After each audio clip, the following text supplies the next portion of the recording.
Hello friends, मैं Virendra Kumar advocate आपका अपने यूट्यूब चैनल पर फिर से हार्दिक स्वागत करता हूं। जैसा कि आपको पता है कि ये मेरा लीगल चैनल है जिसका नाम है लीगल विगल। तो इस पे हम लीगल टॉपिक डिस्कस कर रहे हैं। अभी तो हम आईपीसी ही डिस्कस कर रहे हैं और आईपीसी का भी अभी हम डेफिनेशन पोर्शन ही डिस्कस कर रहे हैं। तो पिछले 2-3 ब्लॉग हो चुके हैं जिनमें मैंने डेफिनेशन डिस्कस की है, वर्ड के मीनिंग डिस्कस किए हुए हैं। अब आज का ये मेरा डेफिनेशन यानी वर्ड मीनिंग का लास्ट ब्लॉग होगा। इसके बाद हम सेक्शन टॉपिक पे डिस्कस करेंगे। तो आज जो वर्ड्स हैं वो कुछ मेरे को लग रहा है कि बचे हैं, हम उनको डिस्कस कर लेते हैं। तो आज का हमारा पहला वर्ड है oath. Oath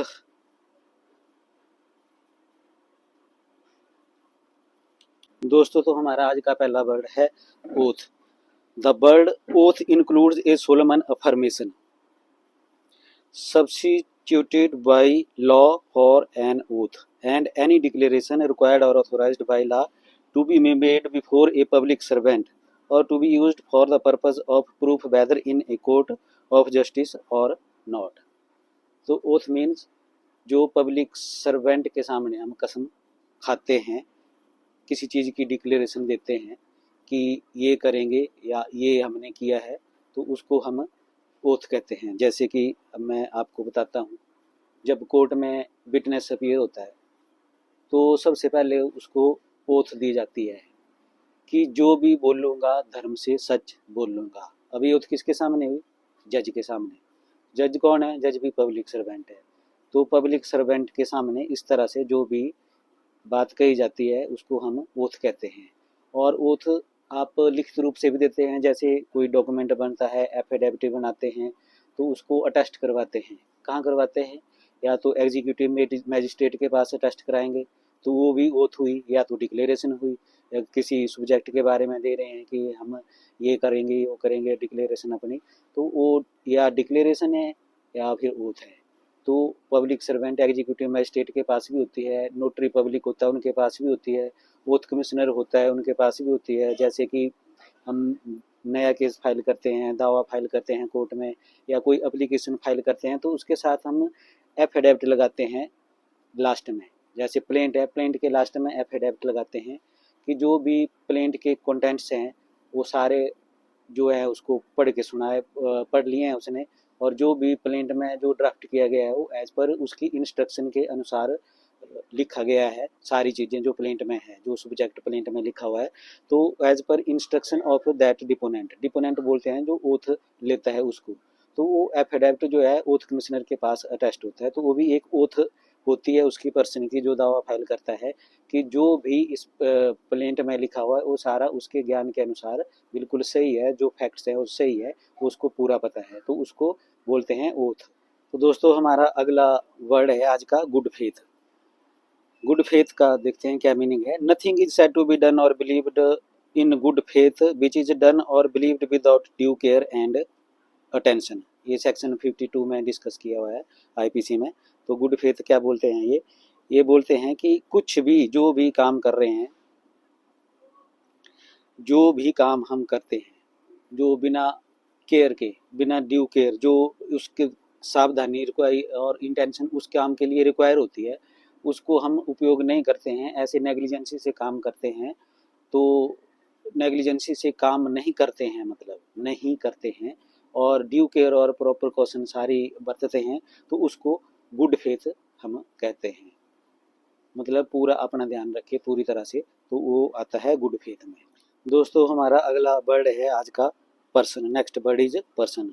the word person includes any company और एसोसिएशन और body of person whether incorporated और नॉट। तो पर्सन क्या क्या इंक्लूड करता है? जो कंपनी होती है वो भी पर्सन में इंक्लूड है अंडर दिस कोड आईपीसी में, वो कंपनी भी person as a person include है। और एसोसिएशन, कोई भी एसोसिएशन जैसे हम बनाते हैं, और बॉडी ऑफ पर्सन जो मिलकर कोई हम फर्म बनाते हैं या कुछ ऐसा है जो जिसमें 4-5 आदमी इकट्ठे होते हैं, तो उसको भी एज ए पर्सन ही कहा गया है। अगर वो इनकॉर्पोरेटेड है और कॉर्पोरेटेड है और नॉट, इसका कोई फर्क नहीं पड़ता है, but that is also a person include under this code. दोस्तों, हमारा अगला जो वर्ड है, नेक्स्ट वर्ड इज गवर्नमेंट। तो गवर्नमेंट क्या होती है वो देखते हैं, या इस कोड में किसको गवर्नमेंट कहा गया है। The word government denotes the central government और द स्टेट गवर्नमेंट। तो गवर्नमेंट का क्या मतलब है, चाहे स्टेट गवर्नमेंट, सेंट्रल गवर्नमेंट है, चाहे स्टेट गवर्नमेंट है, वो इसमें गवर्नमेंट ही कहा गया है। आईपीसी में उसको गवर्नमेंट ही कहते हैं। चाहे वो स्टेट गवर्नमेंट है, चाहे यूनियन टेरिटरी की गवर्नमेंट है, चाहे जिसमें जहाँ मतलब सेंटर या स्टेट जहाँ की भी है, यूनियन टेरिटरी की है, उसको गवर्नमेंट ही कहा गया है आईपीसी के सेक्शन 17 में। दोस्तों हमारा नेक्स्ट वर्ड है आज का वैल्यूएबल सिक्योरिटी। तो the words valuable security denotes a document which is or purports to be a document whereby उस डॉक्यूमेंट के द्वारा, कोई भी डॉक्यूमेंट जिस डॉक्यूमेंट के द्वारा क्या होता है, any legal right is created, कोई भी लीगल राइट जिसमें क्रिएट होता है उस डॉक्यूमेंट को वैल्यूएबल सिक्योरिटी कहते हैं। क्रिएटेड पहला आया क्रिएटेड, दूसरा आया एक्सटेंडेड, जिसमें लीगल राइट एक्सटेंड किया गया है उस डॉक्यूमेंट को भी वैल्यूएबल सिक्योरिटी कहा गया है। फिर आता है ट्रांसफर्ड, जिसमें लीगल राइट ट्रांसफर होता है एक पर्सन से दूसरे पर्सन को, तो उसको भी वैल्यूएबल सिक्योरिटी कहा गया है। रिस्ट्रिक्टेड, जिसमें किसी का लीगल राइट रिस्ट्रिक्ट होता है, उसको भी वैल्यूएबल सिक्योरिटी कहा गया है। एक्सटिंग्विश्ड, जिसमें वो किसी का जो राइट है वो खत्म कर दिया गया है, उसको भी वैल्यूएबल सिक्योरिटी कहा गया है। और रिलीज्ड, जिसमें किसी का जो राइट है वो रिलीज होता है, उसको भी वैल्यूएबल सिक्योरिटी कहा गया है। और where by any person acknowledge that he lies under legal liability or has not a certain legal right, और जहां भी कोई पर्सन मानता है कि उसकी लीगल लायबिलिटी अपनी किसी डॉक्यूमेंट के जरिए मानता है, तो उसको भी वैल्यूएबल सिक्योरिटी कहा गया है। और कोई भी पर्सन जैसे has not certain legal right, ये मानता है कि उसमें उसका कोई अधिकार नहीं है, लिख के दे देता है कि इस प्रॉपर्टी पर उसका अधिकार नहीं है, तो वो डॉक्यूमेंट भी वैल्यूएबल सिक्योरिटी है। तो ये है वैल्यूएबल सिक्योरिटी। तो दोस्तों वैल्यूएबल सिक्योरिटी डिस्कस की हुई थी सेक्शन 30 में आईपीसी में। अब हमारा नेक्स्ट वर्ड है बिल, ए बिल। जो इसको डिस्कस किया गया है सेक्शन 31 में। The word bill denote any testamentary document, any testamentary document जिसके द्वारा क्या है, टेस्टामेंट्री मतलब जो बंदा अपनी जो प्रॉपर्टी है किसको देता है, वो डॉक्यूमेंट बनाता है, तो उसको बिल कहते हैं। तो बिल जो है ना वो बंदा बना देता है अपनी लाइफ टाइम में, किसी को भी दे सकता है वो, पर वो बिल जो है वो काम करती है जब बंदा इस दुनिया से चला जाता है, उसके बाद ही वो बिल काम करती है, मतलब उसके आधार पर आगे प्रॉपर्टी जाती है। तो जो बिल है ये सिविल लॉ का है, तो उस वर्ड को हम सिविल लॉ में डिस्कस करेंगे, बिल्कुल डिटेल में डिस्कस करेंगे, सारा कुछ इसके बारे में बताऊंगा। पर आज के लिए इतना ही था इसके लिए, बिल के लिए। दोस्तों तो अब मुझे लग रहा है कि हमने सारे वर्ड डिस्कस कर दिए हैं, लेकिन फिर भी मैं एक डिस्कस कर लेता हूँ। इंडिया, वर्ड इंडिया, इंडिया का मेन मतलब क्या है आईपीसी में। India means the territory of India excluding the state of Jammu and Kashmir. पर ये तब की बात है जब धारा 370 जम्मू में एप्लीकेबल थी, लेकिन अब धारा 370 हटा दी है, तो अब India mean the entire territory of India जो है वो इंडिया में आता है। तो दोस्तों आज के ब्लॉग में इतना ही।